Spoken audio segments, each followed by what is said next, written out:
Good afternoon, students. In the last class, we saw about the concurrency control in distributed transactions. We also saw the different ways to control the concurrency in distributed transaction. So, the first technique is using locking, controlling the concurrency using locking. So, we are going to see about the second way to control the concurrency. The second technique to control the concurrency in distributed transaction is timestamp ordering. This timestamp ordering is based on the time and the date of the event. Now, this concurrency control can be done in the transaction either in a single server transaction or in a distributed transaction. In a single server transaction, the coordinator will issue a unique timestamp to the each transactions. So, the objects are committed in the serial order of timestamp. First, the coordinator will provide a timestamp for each transaction in the single server transaction. Now, we all know that each transaction will be associated with objects and the operations are performed using the objects.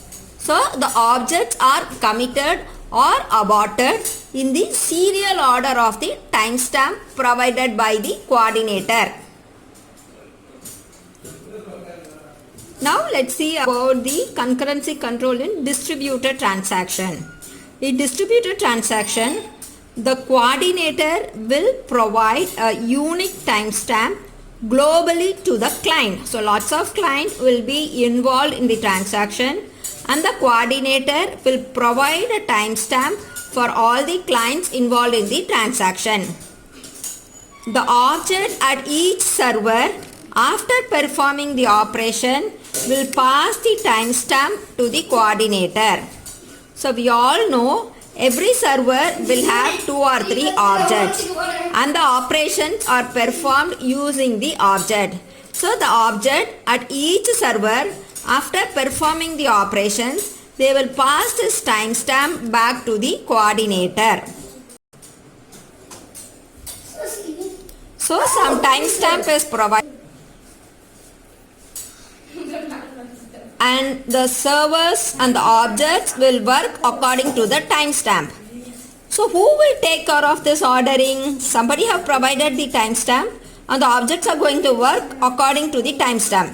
Someone has to monitor, right? So, the servers will ensure that the transactions are performed according to the serial order of the timestamp.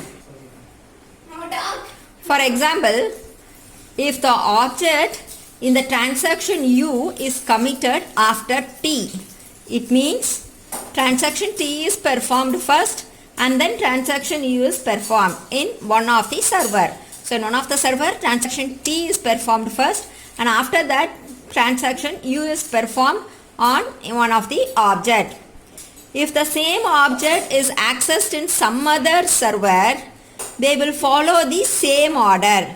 Same order in the sense, transaction T will be performed first and then transaction U will be performed using that object. So, that is what, for example, if the object in U is committed after T in one server and if T and U access the same object in another server, then they follow the same order and this will be taken care by the server. The ordering will be taken care by the server. So, the coordinator who is going to coordinate the objects in all the servers, they will agree to follow the same order in all servers because the coordinators will be associated with all the servers. So, the coordinators will agree to follow the same ordering of timestamp in all the server. Now, a timestamp pair will have a local timestamp and a server ID. Server ID will be given less priority and the local timestamp will be given more priority. If a transaction is aborted because of some conflict that is happening between the objects or in the servers, then the coordinator will be informed that the transaction has got aborted, and this coordinator will pass this information that the transaction has got aborted to all the participants involved in the transaction. I'll again read.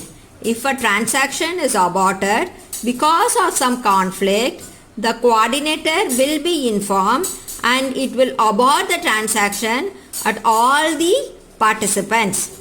So now we have seen the second technique of concurrency control using the timestamp. Thank you, students.